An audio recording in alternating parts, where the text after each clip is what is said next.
નમસ્તે વિદ્યાર્થીઓ, મજા આવતી હશે ભણવાની. ગતિશાસ્ત્ર અને ભૌતિક જગત, ગતિશાસ્ત્ર અને ભૌતિક જગત બંને સાથે કામ ચાલી રહ્યું છે. બરાબર, ફરીથી જે કાલ કીધું એ જ કહી રહ્યો છું. ગતિશાસ્ત્રમાં રસ વધારે લેજો. બરાબર, ભૌતિક જગતમાં થોડો ઓછો રસ લેશો તો બી વાંધો નહીં આવે. સારું, ભૌતિક જગતમાં અત્યાર સુધી આપણે જે વાતો કરી તો વિજ્ઞાનને વ્યાખ્યાયિત કરી. બરાબર, ત્યારબાદ ભૌતિક વિજ્ઞાન, ભૌતિક વિજ્ઞાનનું કાર્યક્ષેત્ર જોયું કે ભાઈ ભૌતિક વિજ્ઞાન જે છે આટલું વિશાળ છે, તો એને જુદી જુદી બ્રાન્ચોમાં આપણે ડિવાઈડ કરીએ તો આપણું કામ થોડું સરળ થઈ શકે. બરાબર, નાના નાના ટુકડાઓમાં આપણે યુનિકરણ જેમ ભણ્યા હતા, નાના નાના ટુકડાઓમાં કામ કરીશું તો બહુ સારું કામ થશે. સારું, ત્યારબાદ થોડા આગળ વધી હવે આજે વાત કરવી છે કે ભાઈ ભૌતિક વિજ્ઞાન. બરાબર, ભૌતિક વિજ્ઞાન અને ભૌતિક વિજ્ઞાનમાં તમે શું કર્યું છે કે ભાઈ ભૌતિક વિજ્ઞાનની અંદર જે પણ કુદરતી ઘટનાઓ બની રહી છે એમાંથી ક્યાંક ને ક્યાંક આપણે નિયમ અને સિદ્ધાંત તરફ ગયા છે અને પ્રકૃતિ સાથે તાદાત્મ્યતા કરવા માટે આપણે કેટલાક સંસાધનો બનાવ્યા છે, સાધનો બનાવ્યા છે. મતલબ કે જે વિષય છે એમાંથી આપણે ટેકનોલોજી તરફ ગયા અને એ ટેકનોલોજી પણ જો સમાજને ઉપયોગી થાય તો બહુ સારું. આપણો એમ એ જ છે ને, તો એમ શું છે કે ભાઈ મોટા ભાગના આપણા જે પ્રયાસો છે એ શેની માટે, તો માનવીની સુખાકારી માટે છે. તો એવા સાધનો બનાવીએ કે જેનાથી શું થાય તો ભવિષ્યમાં જે માનવ જાતિ છે એને ફાયદો થાય. સારું, તો આજે હું વાત કરવા જઈ રહ્યો છું કે ભૌતિક જગત, ટેકનોલોજી અને સમાજ. તો વાત કરું તો યુરોપની અંદર અથવા તો ઇંગ્લેન્ડની અંદર, ઇંગ્લેન્ડમાં જે વરાળ યંત્રની શોધ થઈ, તો વરાળ યંત્રની શોધના લીધે ત્યાં ઔદ્યોગિક ક્રાંતિ થઈ, ઉષ્મા એન્જિનો આવ્યા અને આ ઉષ્મા એન્જિનોની જે કાર્ય પ્રણાલી છે એને સમજવા માટે અથવા તો એમાં સુધારા કરવા માટે હવે ઉષ્મા એન્જિનો આવ્યા, તો ઉષ્મા એન્જિનો એની કાર્ય પદ્ધતિ જાણવી હતી. બરાબર, ક્યાંક કઈ પ્રોબ્લેમ થાય એમાં સુધારા કરવા હતા. તો હવે આપણે એના માટે થઈ ભૌતિક વિજ્ઞાનની એક અલગ શાખા વિકસાવી જેનું નામ છે ઉષ્માગતિશાસ્ત્ર. તો આપણે ક્યાં જો અગાઉ તમને એવી વાત કરી હતી કે ભાઈ વિજ્ઞાન ઉપરથી, બરાબર, એટલે જે વિષય છે એના ઉપરથી આપણે ટેકનોલોજી તરફ વળ્યા છે. હવે ઉષ્મા એન્જિનો એટલે આપણી પાસે જે ટેકનોલોજી છે એ ટેકનોલોજી તરફથી આપણે ક્યાં તો ક્યાંક વિષય વસ્તુ તરફ જઈ રહ્યા છે. જે ટેકનોલોજી છે ઉષ્મા એન્જિનો, હવે એની જે જરૂરિયાત હતી એના આધારે આપણે અલગ બ્રાન્ચ ખોલી કાઢી. અલગ બ્રાન્ચ કઈ તો ઉષ્માગતિશાસ્ત્ર.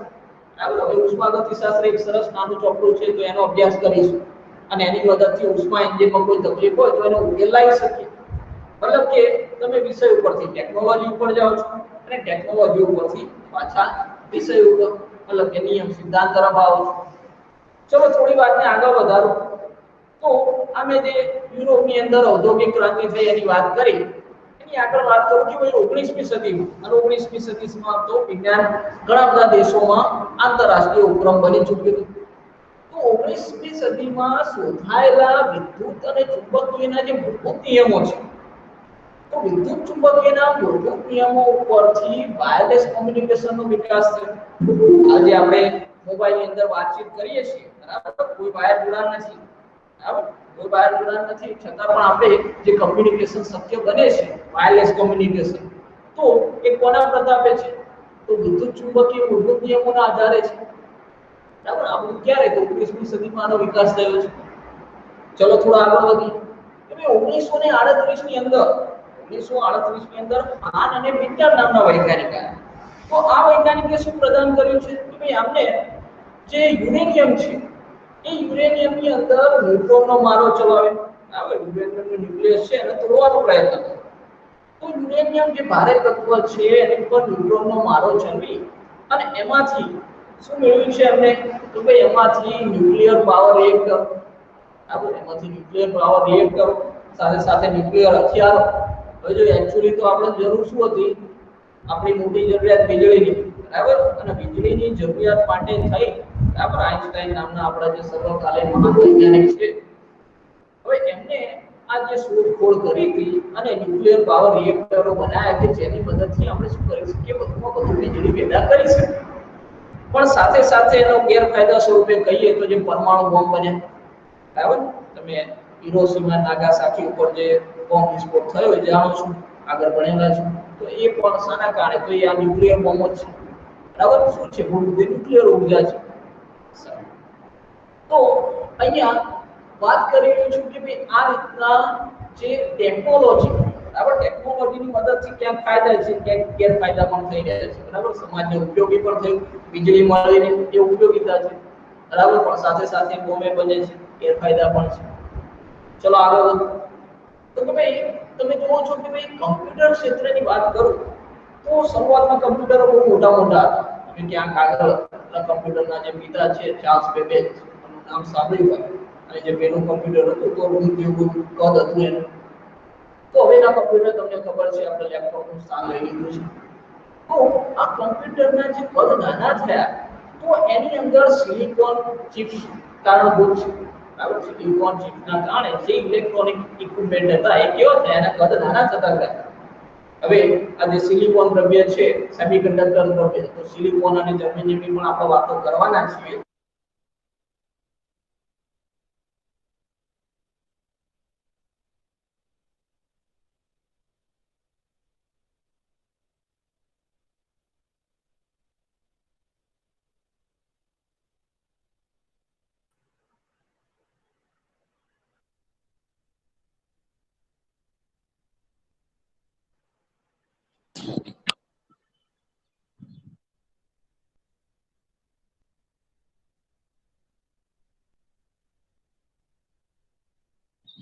સર તમારું માઇક કોઈકે મ્યુટ કરી દીધું છે.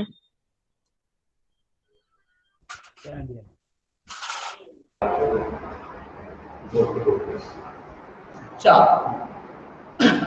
હવે આગળ વાત કરીએ તો અહીંયા હું જે કહી રહ્યો છું કે ભાઈ સિલિકોન ચિપ્સ, બરાબર, તો આ જે ક્રાંતિ આવી, ઇલેક્ટ્રોનિક ઇક્વિપમેન્ટ નાના થયા, બરાબર, તો કોમ્પ્યુટર ક્ષેત્રે કંઈક ફાયદો થયો.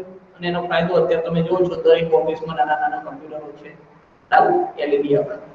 સારું. સાથે સાથે વૈકલ્પિક ઉર્જા સ્ત્રોતો, પુનઃ અપ્રાપ્ય ઉર્જા સ્ત્રોતોનો વિકાસ કરવો પડશે ને આપણે, બરાબર. તો પુનઃ અપ્રાપ્ય અને પુનઃપ્રાપ્ય ઉર્જા સ્ત્રોત તમને ખબર છે. તો પુનઃપ્રાપ્ય ઉર્જા સ્ત્રોતની વાત કરું તો એમાં પણ ભૌતિક વિજ્ઞાનનો ફાળો છે. તમે જે સૌર ઉર્જા ભણ્યા છો, સૌર ઉર્જા તો તમને ખબર છે કે ભાઈ આખું આખું જે કોઈ મકાન હોય કે ભાઈ આખું આખું સિટી હોય સોલર પેનલથી ચાલતી હોય છે. ધાબા ઉપર પેલી સોલર પેનલો લગાવેલી હોય ને, એ શું છે? સૌર ઉર્જાનો ઉપયોગ કરી રહ્યા છીએ આપણે. તો આ પણ ફિઝિક્સની દેન છે. તો ટૂંકમાં ભૌતિક વિજ્ઞાન સાથે સાથે આપણે ટેકનોલોજી સાંકળીએ છીએ અને એ સમાજ માટે કઈ ઉપયોગી બને છે. તો જો તમને આવો પ્રશ્ન પૂછાય કે ભાઈ ભૌતિક વિજ્ઞાન, બરાબર, ભૌતિક વિજ્ઞાનની જે ટેકનોલોજી આવી એ સમાજને કઈ રીતના ઉપયોગી છે, તો એના માટે તમે આવા મુદ્દાઓ રજૂ કરી શકો છો, બરાબર. હવે મોટા ભાગે આવા પ્રશ્નો પૂછાતા નથી, માટે હું લખાણ સ્વરૂપે લેતો નથી, બરાબર, એની જસ્ટ ચર્ચા જ કરું. ચલો આગળના પ્રશ્ન તરફ આગળ વધીએ. હવે મારે વાત કરવી છે કુદરતમાં પ્રવર્તતા મૂળભૂત બળો. તો જો તમે નાના ધોરણની અંદર બળો વિશેનો અભ્યાસ કર્યો છે, ઘણા બધા બળો તમે ભણ્યા છો, બરાબર, એક એવું નહીં. ચલો યાદ કરાવું છું કે ભાઈ ક્યાંક ને ક્યાંક તમે આગળ સ્નાયુ બળની વાતો કરી છે, ક્યાંક ઘર્ષણ બળની વાત કરી હશે, બરાબર. સ્નાયુ બળ છે, ઘર્ષણ બળ છે, પછી ઉત્પ્લાવક બળ છે. કોઈ તરલની અંદર વાત કરતા હોય તો તરલની અંદર શ્યામતા બળ છે, બરાબર. ટેન્શન ના લેતા કે આગળ પણ આપણે આ બળોનો અભ્યાસ કરવાનો છે, બરાબર. ગુરુત્વાકર્ષણ બળ તમને ખબર છે, પરમાણુ વચ્ચે લાગતા આંતર પરમાણુ બળ, આંતર અણુ બળો કહીએ, બરાબર. સંપર્કમાં રહેલો પદાર્થો વચ્ચે સંપર્ક બળ લાગે છે. વિદ્યુત બળ છે, વીજભારો હોય તો વીજભારો વચ્ચે લાગતું વિદ્યુત બળ છે. તો હવે આ બધા જ બળો છે. હવે આટલા બધા બળોનો અભ્યાસ કરવો એના કરતા જો કંઈક એવું કામ થાય કે ભાઈ હું શું કરું, તો કંઈક પર્ટિક્યુલર, જેમ હું ભૌતિક રાશિની અંદર વાત કરી હતી, મૂળભૂત ભૌતિક રાશિ, સાદી ભૌતિક રાશિ. હવે આટલી મૂળભૂત ભૌતિક રાશિ તમે ભણી ગયા તો એના ઉપરથી સાદી ભૌતિક રાશિ સમજાવી શકાય, બરાબર ને? તો હવે મારે આટલા બધા બળોનો અભ્યાસ કરવો એના કરતા કુદરતમાં પ્રવર્તતા મૂળભૂત બળોનો અભ્યાસ કરી લો તો એનાથી બીજા બળો આપોઆપ સમજાવી શકાય, બરાબર ને? તો આજે આપણે વાત કરવી છે કુદરતમાં પ્રવર્તતા મૂળભૂત બળો, અને મૂળભૂત બળો 4 છે, બરાબર। હવે આ આપણી માટે અગત્યનું છે, બરાબર। આમાંથી ક્યાંક તફાવતલક્ષી પ્રશ્ન આવી શકે છે। તો આજે વાત કરવી છે કુદરતમાં પ્રવર્તતા મૂળભૂત બળો।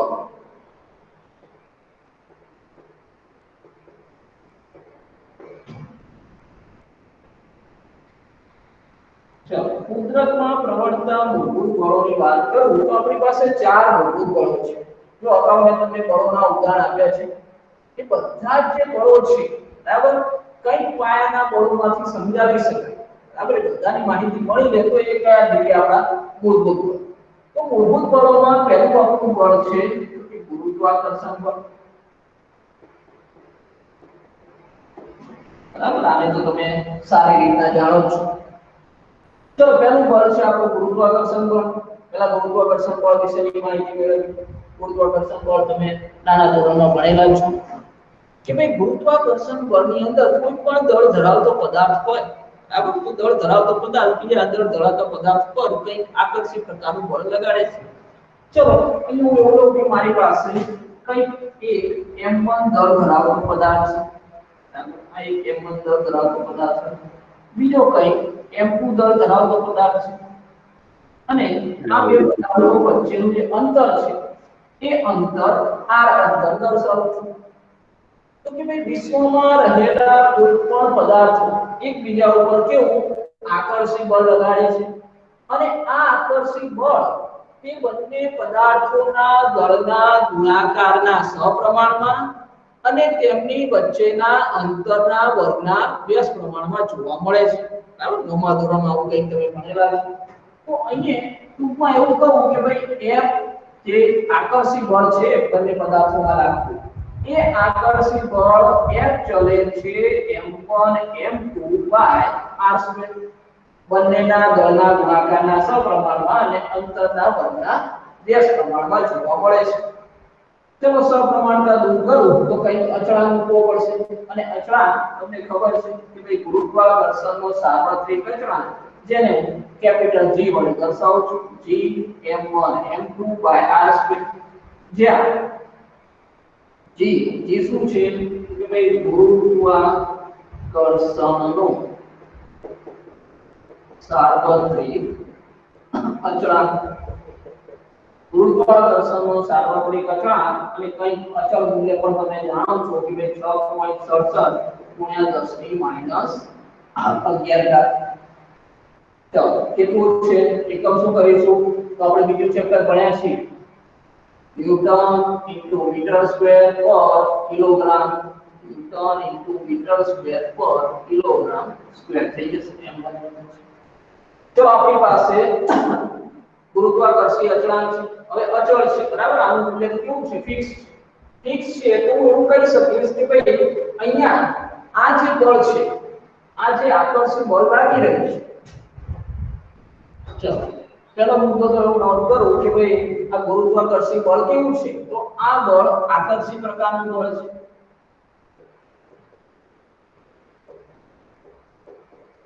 ચલો, આકર્ષી પ્રકારનું બળ છે। હવે અહીંયા જો આપણો g અચળ છે, g અચળ છે તો એવું કહી દઉં કે ભાઈ માધ્યમ ઉપર આધાર રાખતો નથી, બરાબર। આપણે જ્યારે ગ્રહોની ગતિની વાત કરીએ છીએ, બરાબર, આપણે સૂર્ય કેન્દ્રની વાત કીધું કે સૂર્યની ફરતે જે ગ્રહો ફરે છે, બરાબર, તો એ ગુરુત્વાકર્ષણ બળના લીધે નિયંત્રિત થયેલા છે। એ ગતિ કોને આપે છે? ગુરુત્વાકર્ષણ બળના લીધે। તો અહીંયા આ જે આપણું ગુરુત્વાકર્ષી બળ છે, આ બળ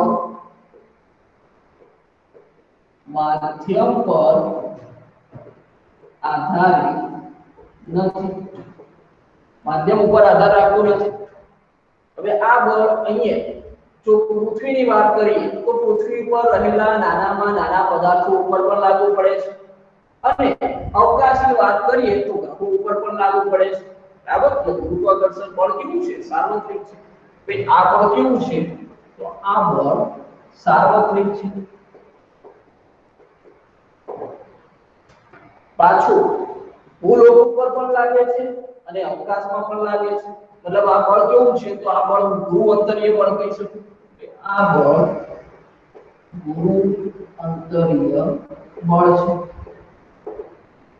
હવે પૃથ્વીના ઉપગ્રહ, તો પૃથ્વીનો ઉપગ્રહ કુદરતી ઉપગ્રહ તમે જાણો છો ચંદ્ર છે, તો પૃથ્વીની ફરતે જે ચંદ્ર ગતિ કરે છે એ પણ કોને આધીન છે? તો એ ગુરુત્વાકર્ષણ બળ દ્વારા નિયંત્રિત થયેલો છે કે ભાઈ અહીંયા એક મુદ્દો એવો પણ વધી શકે કે ભાઈ પૃથ્વીની ફરતે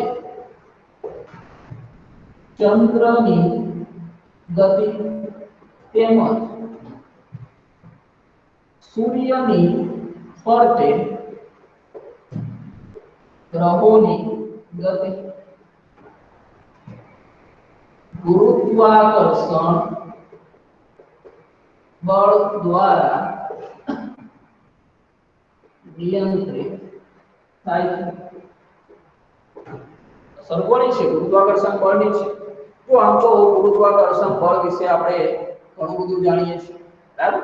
આપણે કુદરતમાં પ્રવર્તતા ચાર મૂળભૂત બળોની વાત કરી છે। ચાર મૂળભૂત બળો કયા? તો પહેલું છે ગુરુત્વાકર્ષણ બળ, બીજું છે વિદ્યુત ચુંબકીય બળ, ત્રીજું છે પ્રબળ ન્યુક્લિયર બળ અને ચોથું છે નિર્બળ ન્યુક્લિયર। તો અહીંયા આ ચાર મૂળભૂત બળો છે ને આ ચાર મૂળભૂત બળો ઉપરથી આપણે બાકીના બધા જ બળોની માહિતી મળી રહે। તો ગુરુત્વાકર્ષણ બળ જો તમને શું થયું?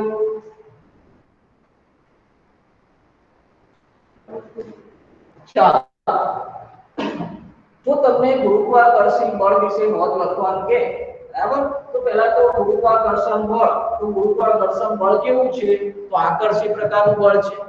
વિશ્વમાં રહેલા કોઈ પણ બે દળ ધરાવતા પદાર્થો એકબીજા ઉપર આકર્ષી બળ લગાડે છે અને આ આકર્ષી બળ તેમના દળના ગુણાકારના સપ્રમાણમાં અને તેમની વચ્ચેના અંતરના વર્ગના વ્યસ્ત પ્રમાણમાં જોવા મળે છે। ગુરુત્વાકર્ષણ બળ વિશે માહિતી આપો। સાથે સાથે આ બળ તમને ખબર છે કે ભાઈ આકર્ષી પ્રકારનું બળ છે, સાથે સાથે જી કોન્સ્ટન્ટ છે, મતલબ માધ્યમ ઉપર આધાર રાખતું નથી, બળ સાર્વત્રિક છે, બધે લાગે છે। અહીંયા અવકાશમાં પણ બળ કેવું ધ્રુવાંતરીય, અને તમને ખબર છે કે ભાઈ પૃથ્વીની ફરતે જે ઉપગ્રહો ફરે છે બરાબર, એનું પણ કારણ કોણ છે? તો ગુરુત્વાકર્ષણ બળ છે। હવે હું જે ચાર બળોની માહિતી તમને આપવા માંગુ છું, બરાબર, પહેલું બળ આપણે લીધું છે ફક્ત ગુરુત્વાકર્ષણ, હવે બીજું બળ છે વિદ્યુત ચુંબકીય બળ, ત્રીજું બળ છે પ્રબળ ન્યુક્લિયર બળ અને ચોથું બળ છે નિર્બળ ન્યુક્લિયર બળ। તો આ ચારેય મૂળભૂત બળોની અંદર સૌથી જે નિર્બળ હોય, બરાબર, જેની અસર ઓછી પડતાની હોય તો એવું છે ગુરુત્વાકર્ષણ। તો અહીંયા એક તો એવું પણ નોંધ કરી શકું કે ચાર મૂળભૂત બળોમાં ગુરુત્વાકર્ષી બળ સૌથી નિર્બળ છે। આપણા જે ચાર મૂળભૂત બળો છે, ચાર મૂળભૂત બળો યાદ રાખજો। પહેલું છે ગુરુત્વાકર્ષી બળ, ત્યારબાદ વિદ્યુત ચુંબકીય બળ, ત્રીજું છે પ્રબળ ન્યુક્લિયર બળ અને ચોથું છે નિર્બળ ન્યુક્લિયર બળ। જો ચોથું જે નામ કીધું નિર્બળ ન્યુક્લિયર બળ, નામથી નિર્બળ છે બરાબર, પણ છતાં એ ગુરુત્વાકર્ષણ બળ કરતા તો પ્રબળ જ છે। માટે અહીંયા જે ચાર મૂળભૂત બળો છે એમાં સૌથી નિર્બળ હોય તો એ કયું છે? ગુરુત્વાકર્ષી બળ। અહીંયા આ વસ્તુ આપણી માટે જરૂરી છે તો નોંધ કરીશું, બરાબર। ચારે ચાર મૂળભૂત બળો આપણે ખાસ યાદ રાખવાના છે। ચલો ગુરુત્વાકર્ષી બળ વિશે જો 2 માર્ક્સમાં મુદ્દો પૂછાય તો તમે આટલી નોંધ કરી શકો છો। અગત્યના સાચા ચારે ચાર બળ એકદમ અગત્ય છે, બરાબર। ત્યાં તફાવત સ્વરૂપે આપે, બરાબર। ઘણીવાર પરીક્ષામાં કે ભાઈ ગુરુત્વાકર્ષી બળ, વિદ્યુત ચુંબકીય બળ એનો તફાવત આપો, તફાવત સ્વરૂપે હોય, અથવા તો પછી ફક્ત ઘણીવાર તો નામ જ લખવાના હોય કે ચાર મૂળભૂત બળોના નામ લખો। ચલો ગુરુત્વાકર્ષી બળ નોંધ થઈ ગઈ, તો ત્યારબાદ બીજો મુદ્દો જોઈએ।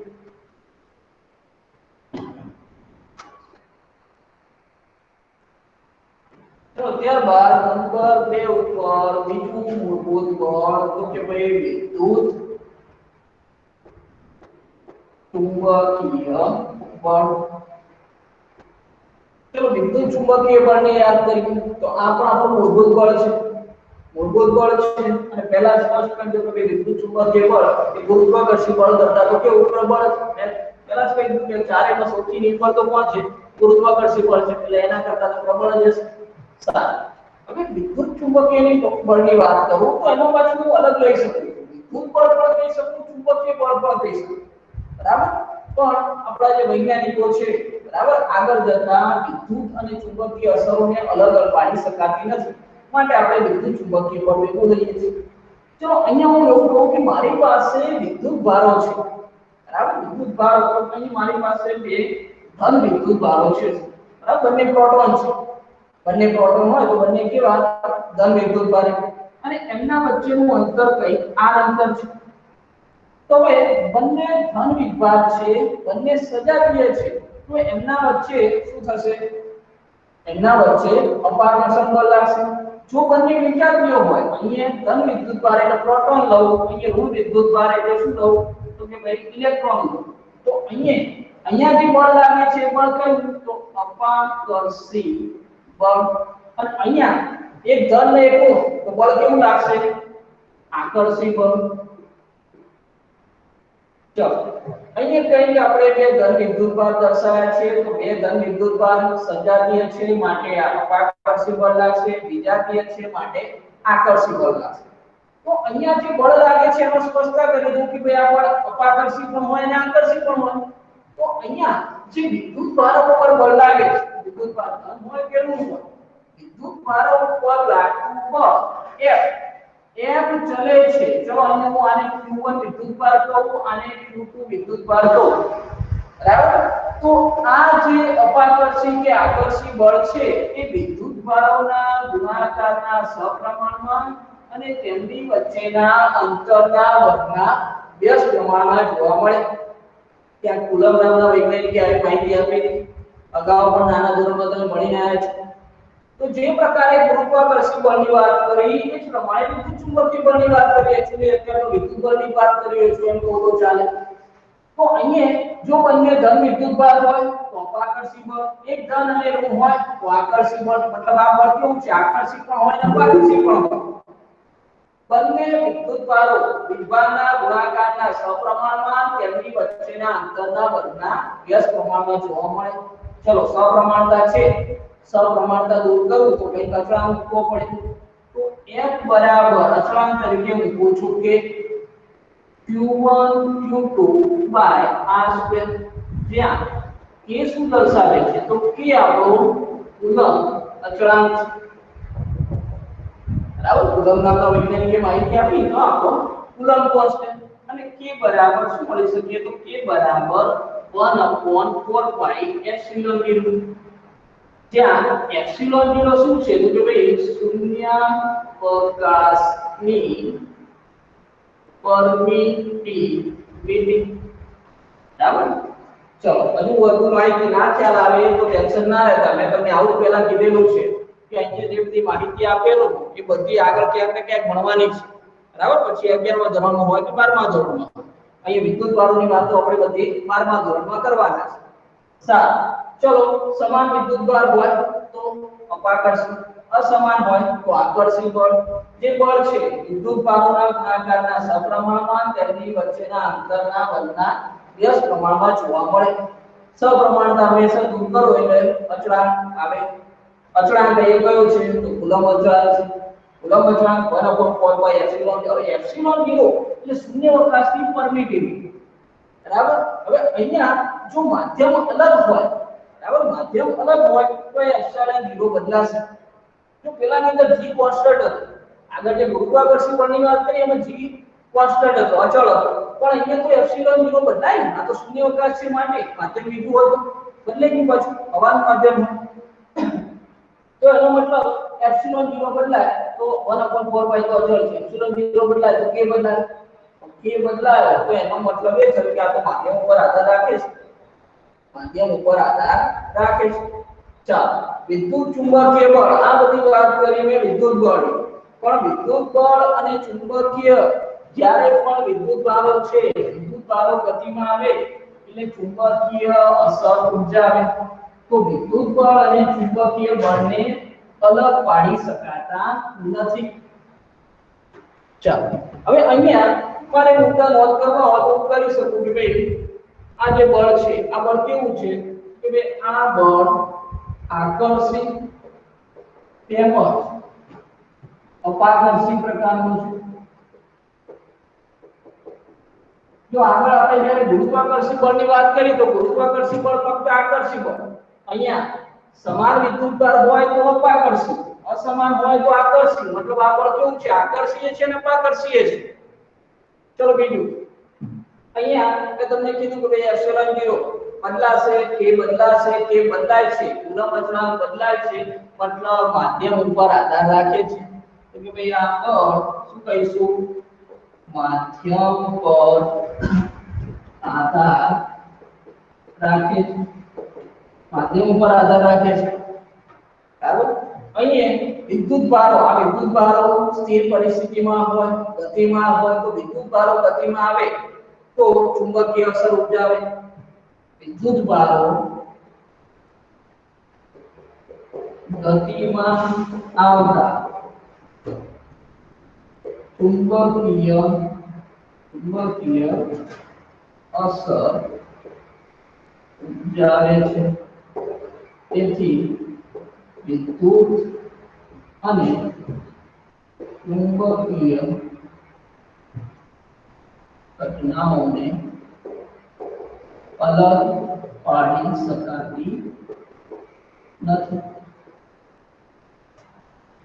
વિદ્યુત ભારો ગતિ કરે તો ચુંબકીય અસરો જોવા મળવાની છે। પોસ્ટેનો પ્રયોગ યાદ કરી લેજો, બરાબર, નાના ધોરણે ક્યાંક આપવું ને। સારું, ચલો હજુ બીજો મુદ્દો આપણે શું કહી શકીએ તો જો મેં તમને અગાઉ કીધું કે ભાઈ ગુરુત્વાકર્ષણ બળ છે સૌથી નિર્બળ છે, તો આ તો એના કરતા પ્રબળ, કેટલું પ્રબળ તો કે ભાઈ ગુરુત્વાકર્ષણ બળ કરતા 10⁻36 જેટલું પ્રબળ છે। અહીંયા જે કોઈ પણ નિશ્ચિત અંતરે, બરાબર, આ ક્યાં આ અંતર આપણે ફિક્સ રાખીએ તો અહીંયા ફિક્સ અંતરે જે પ્રોટોન હોય તો એના વચ્ચે લાગતું જે ગુરુત્વાકર્ષણ બળ હોય એના કરતા વિદ્યુત ચુંબકીય બળ કેટલું તો 10⁻36 જેટલું, 10⁻36 જેટલું પ્રબળ જોવા મળે છે। ચલો વિદ્યુત ચુંબકીય બળ સાથે સાથે ગુરુત્વાકર્ષણ બળ સાથે કમ્પેરિઝન પણ કરી લેવાનું। તો ગુરુત્વાકર્ષણ બળ કેવું હતું આકર્ષિત પ્રકારનું, વિદ્યુત ચુંબકીય બળ કેવું તો આકર્ષિત અપાકર્ષિત બંને પ્રકારનું છે। સાથે સાથે જે ગુરુત્વાકર્ષણ બળ હતું તો જો ગુરુત્વાકર્ષણ બળનો જે પાયો છે એ શાની ઉપર તો પદાર્થના દળ ઉપર આધારિત। ગુરુત્વાકર્ષણ બળ પદાર્થ એ દળ ધરાવતા પદાર્થ છે ઉપર એમ લીધા તૈયાર કરો, જ્યારે વિદ્યુત ચુંબકીય બળની અંદર શું લીધું છે વિદ્યુત ભારો લીધા છે। તો ગુરુત્વાકર્ષણ બળની અંદર શું છે તો પાયામાં દળ છે, અહીંયા આપણે વિદ્યુત ભારો લઈ શકીએ। ગુરુત્વાકર્ષણ બળ છે એ g કોન્સ્ટન્ટ છે, મતલબ કે માધ્યમ ઉપર આધાર રાખતું નથી, અહીંયા માધ્યમ ઉપર આધાર રાખે છે, માધ્યમ ઉપર આધાર રહેલો છે। ચાલો સાથે સાથે બંને ગુરુત્વાકર્ષણ બળ એ કેવું છે સૌથી નિર્બળ બળ છે, એના કરતા વિદ્યુત ચુંબકીય બળ તો 10⁻36 જેટલું, બરાબર, એટલું વધુ પ્રબળ છે। તો એક્ચ્યુઅલી સૌથી પ્રબળ બળ તો હવે આવે છે। ચલો વિદ્યુત ચુંબકીય બળ માટે નોંધ કરી લો। વિદ્યુત ચુંબકીય બળ પૂછાય તો મોટા ભાગે તફાવત સ્વરૂપે વધુ પૂછાય છે, આ ચાર બળોમાંથી હેતુલક્ષી આવે, બરાબર, કે 2 માર્ક્સનો પ્રશ્ન આવે। સારું, ત્યારબાદ વાત કરવી છે પ્રબળ ન્યુક્લિયર બળની। ચલો નામ પ્રમાણેના ગુણો છે પ્રબળ ન્યુક્લિયર બળ, બરાબર, અથવા તો સ્ટ્રોંગ ન્યુક્લિયર ફોર્સ કહીએ અંગ્રેજીમાં। તો પ્રબળ ન્યુક્લિયર બળ એ સૌથી વધુ પ્રબળ છે, ચારે મૂળભૂત બળો છે એની અંદર પ્રબળ ન્યુક્લિયર બળ। ચલો પ્રબળ ન્યુક્લિયર બળની વાત કરવી છે તો પહેલા તમને કહી દઉં આપણા મૂળભૂત બળો, બરાબર, વારે ઘડીએ રિપીટ માટે કરું છું, આ મુદ્દો અગત્યનો છે। મૂળભૂત બળો કયા કયા? ગુરુત્વાકર્ષણ બળ, વિદ્યુત ચુંબકીય બળ, પ્રબળ ન્યુક્લિયર બળ અને નિર્બળ ન્યુક્લિયર બળ। ઓકે, ચલો તો અહીંયા પ્રબળ ન્યુક્લિયર બળની વાત કરું, નામ પ્રમાણેના ગુણ એટલે સૌથી વધુ પ્રબળ તો છે, બરાબર। હવે અહીંયા ન્યુક્લિયર એટલે વાત શું છે પરમાણુની અંદર ન્યુક્લિયસની વાતો ચાલી રહી છે. તો સમજી લો મારી પાસે કોઈ પરમાણુનું ન્યુક્લિયસ, બરાબર? આ ન્યુક્લિયસ છે અને તમને ખબર છે કે ફરતે કક્ષામાં શું હોય તો ઇલેક્ટ્રોન હોવા, બરાબર? આ એક પરમાણુ મોડેલ વિચાર છે. અહીંયા આપણી પાસે બધા ધન વિદ્યુતભાર એટલે કે પ્રોટોન અને સાથે સાથે ન્યુટ્રોન છે. આ પ્રોટોન છે, ન્યુટ્રોન છે, ન્યુક્લિયસમાં શું છે? પ્રોટોન છે, ન્યુટ્રોન છે. તો સાંભળજો, હાલ અગાઉ મેં વાત કરી વિદ્યુત બળની કે ભાઈ સમાન વિદ્યુત ભાર હોય, સજાતીય હોય તો એ શું કરે? અપાકર્ષી બળ લગાડે. તો અહીંયા આ જે ન્યુક્લિયસ છે, બરાબર? આ કોઈ પરમાણુ છે એનું ન્યુક્લિયસ છે જેમાં ઘણા બધા પ્રોટોન અને ન્યુટ્રોન છે. તો હવે આ પ્રોટોન છે એકબીજા ઉપર શું કરે? અપાકર્ષી બળ લગાડે ને. એકબીજા ઉપર પ્રોટોન છે, સમાન વિદ્યુતભાર છે તો શું કરે? અપાકર્ષી બળ લગાડે. તો અહીંયા અપાકર્ષી બળ લાગે તો એનો મતલબ તો એ થયો કે આ ન્યુક્લિયસ સ્ટેબલ રહી ના શકે. ન્યુક્લિયસ સ્ટેબલ રહી ના શકે. ન્યુક્લિયસ શું થઈ જાય? બ્લાસ્ટ થઈ જાય ને. ન્યુક્લિયસ સ્ટેબલ રહી ના શકે. પણ છતાં પણ આ પરમાણુ રચના છે, ન્યુક્લિયસ સ્ટેબલ છે, તો એનો મતલબ આ પ્રોટોન ન્યુટ્રોન વચ્ચે કોઈ બીજું બળ લાગતું હશે, બરાબર? અને એ બીજું બળ કયું? તો પ્રબળ ન્યુક્લિયર બળ, જે શું કરે છે? તો ન્યુક્લિયસને સ્ટેબલ રાખે છે. ન્યુક્લિયસને સ્ટેબલ રાખવાનું કામ કોણ કરે છે? પ્રબળ ન્યુક્લિયર બળ. તો અહીંયા હું એવું કહી શકું કે ભાઈ પ્રોટોન તેમજ પ્રોટોન ન્યુટ્રોન અથવા તો ન્યુટ્રોન આ જે વિદ્યુતભારો છે, આ વિદ્યુતભારો વચ્ચે લાગતું બળ એટલે પ્રબળ ન્યુક્લિયર બળ. તો પ્રબળ ન્યુક્લિયર બળ સાની ઉપર લાગે? તો પ્રોટોન પર, પ્રોટોન ન્યુટ્રોન પર, ન્યુટ્રોન પર. ક્યાં? તો ન્યુક્લિયસની અંદર, બરાબર? ન્યુક્લિયસની અંદર શું છે? પ્રોટોન અને ન્યુટ્રોન છે તો એની પર લાગે ઇલેક્ટ્રોન. ન્યુક્લિયસની બહાર તો ઇલેક્ટ્રોન ઉપર લાગે નહીં. તો અહીંયા ઇલેક્ટ્રોન આ બળનો અનુભવ કરતો નથી. એવું તો લખી શકું કે ભાઈ ઇલેક્ટ્રોન પર આ બળ લાગતું નથી. ચાલો હવે પ્રોટોન ઉપર લાગે છે, ન્યુટ્રોન ઉપર લાગે છે.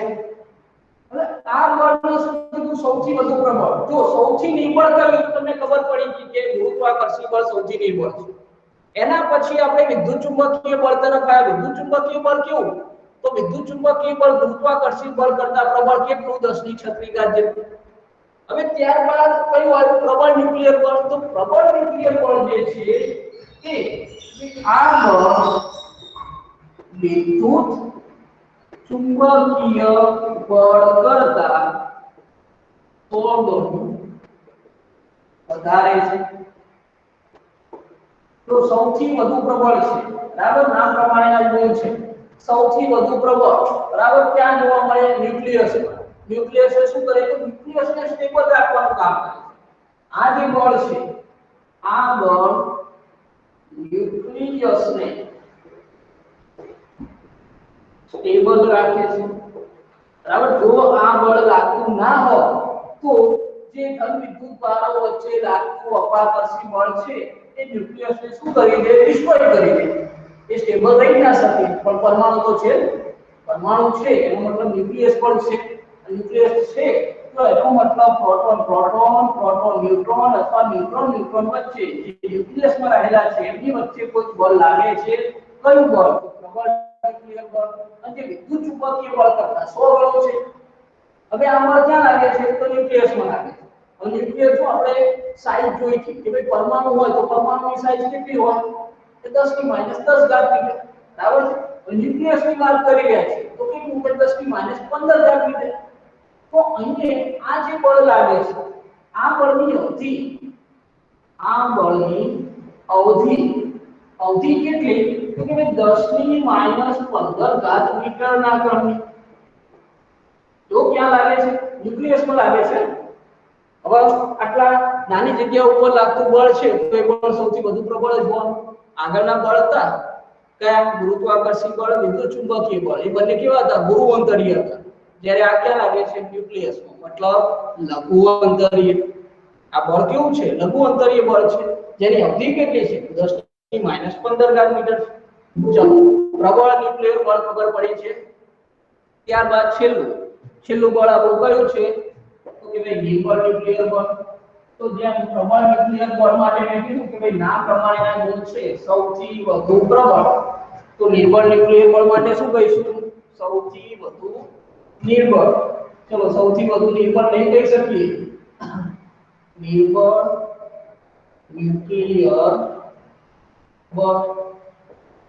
ચલો નિર્બળ ન્યુક્લિયર બળની વાત કરું તો પહેલા સ્પષ્ટ કરી દઉં કે ભાઈ આ બળ જે ચાર મૂળભૂત બળો છે એમાં નિર્બળ ખરું પણ ગુરુત્વાકર્ષણ બળ કરતા તો પ્રબળ, એટલે સૌથી જે ઓછી તીવ્રતા વાળું બળ છે એ કયું છે ગુરુત્વાકર્ષણ, કેમ કે પાછું ધ્રુવાંતરીય છે, તો આ તો લઘુઅંતરીય છે, ન્યુક્લિયરની વાતો છે, ન્યુક્લિયસની વાતો છે। ચલો તો નિર્બળ ન્યુક્લિયર બળની વાત કરીએ તો નિર્બળ ન્યુક્લિયર બળ ક્યાં જોવા મળે, તો જો જે આવર્ત કોષ્ટકની વાત કરું, આવર્ત કોષ્ટકમાં જે ભારે તત્વો છે એટલે છેલ્લે યુરેનિયમ કાળી વાત કરતા હોય બરાબર, યુરેનિયમ પર ન્યુટ્રોનનો મારો ચલ્યો, ન્યુક્લિયર પાવર રિએક્ટરોની વાત કરી, પરમાણુ બોમ્બ બનાવી દીધા।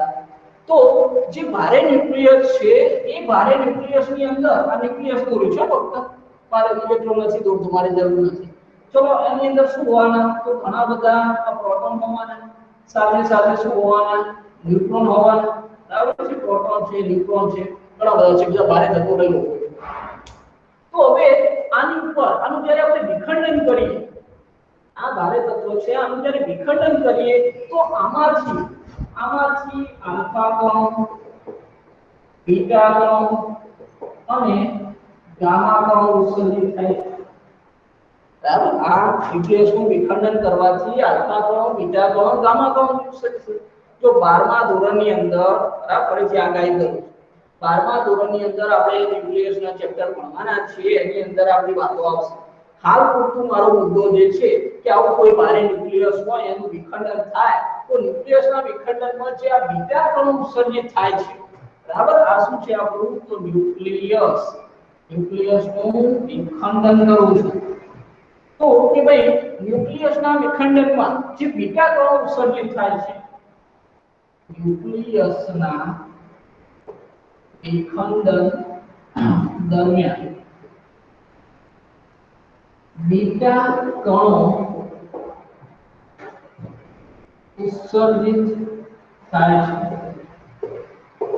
તો ન્યુક્લિયસના વિખંડન આલ્ફા બીટા કેમ ત્રણ કણ થાય, પરંતુ ફક્ત બીટા કણોની વાત કરી છું, બરાબર, વિસ્તૃત માહિતી આપણે 12મા ધોરણમાં મળશે।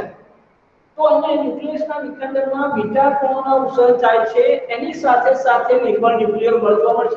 જો ઉત્સર્જન થયું તો નિર્બળ છે માટે ઉત્સર્જન થયું હશે ને, નિર્બળ બળ છે માટે ઉત્સર્જન સ્ટ્રોંગ હોત તો ઉત્સર્જન થયું ન હોત।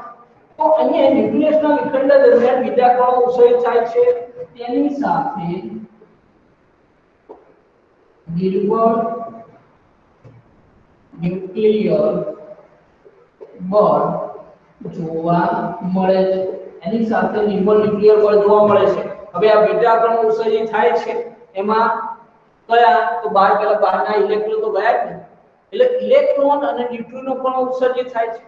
આ બીટા કણોના ઉત્સર્જન દરમિયાન શાનું ઉત્સર્જન થાય છે તો આ બીટા કણો જો અહીંયા આપણને હિલિયમ મળવાનું છે, બરાબર, અહીંયા આપણને શું મળવાનું છે તો કે ભાઈ ઇલેક્ટ્રોન અને સાથે સાથે ન્યુટ્રિનો અને અહીંયા આપણને ઊર્જા મળવાની છે, બરાબર। આ બધી વાતો આપણે ક્યાંક આગળ કરવાના છે।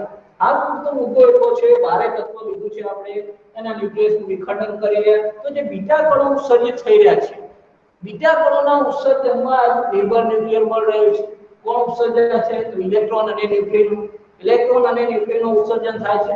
હવે આ બળ ક્યાંક ન્યુક્લિયસની વાતો થઈ રહી છે, આ બળ પણ એની અવધિ બહુ નાની છે, તો આ બળની અવધિ 10 ની -16 મીટરના ક્રમની। અહીંયા જોઈ લો, પ્રબળ ન્યુક્લિયર બળ છે એની અવધિ 10 ની -15 મીટરના ક્રમની, નિર્બળ ન્યુક્લિયર બળ એની અવધિ 10 ની -16 મીટરના ક્રમની। ક્યાં હેતુલક્ષીની અંદર આ પ્રશ્ન આવી શકે છે, બરાબર, હેતુલક્ષીની અંદર અથવા તો તફાવત હોય પ્રબળ ન્યુક્લિયર બળ અને નિર્બળ ન્યુક્લિયર બળ। હવે નિર્બળ ન્યુક્લિયર બળ નામ પ્રમાણે નિર્બળ પણ એ કોના કરતા ગુરુત્વાકર્ષી બળ કરતા તો પ્રબળ, બરાબર, તો અહીં તો એવું પણ લખી શકું કે ભાઈ આ બળ ગુરુત્વાકર્ષી બળ કરતા પ્રબળ બળ છે। આમ નિર્બળ બરાબર પણ ગુરુત્વાકર્ષી બળ કરતા પ્રબળ તો આપણા ચાર મૂળભૂત બળો ગુરુત્વાકર્ષી બળ વિદ્યુત ચુંબકીય બળ પ્રબળ ન્યુક્લિયર બળ અને નિર્બળ ન્યુક્લિયર બળ બરાબર આ ચારે ચાર બળ વિશે ક્યાંક બે માર્ક્સનો નોંધ આવે અથવા તો તફાવત આવે પ્રબળ ન્યુક્લિયર બળ નિર્બળ ન્યુક્લિયર બળ ગુરુત્વાકર્ષી બળ વિદ્યુત ચુંબકીય બળ ચારેયની માહિતી બરાબર રાખજો એમાંથી ક્યાંક હેતુલક્ષી પણ નીકળે બરાબર છે ઓકે ચલો આ થોડો આપણો ટાઈમ થઈ ગયો છે ત્યાં સુધી રાખીએ કાલે સાંભળો છે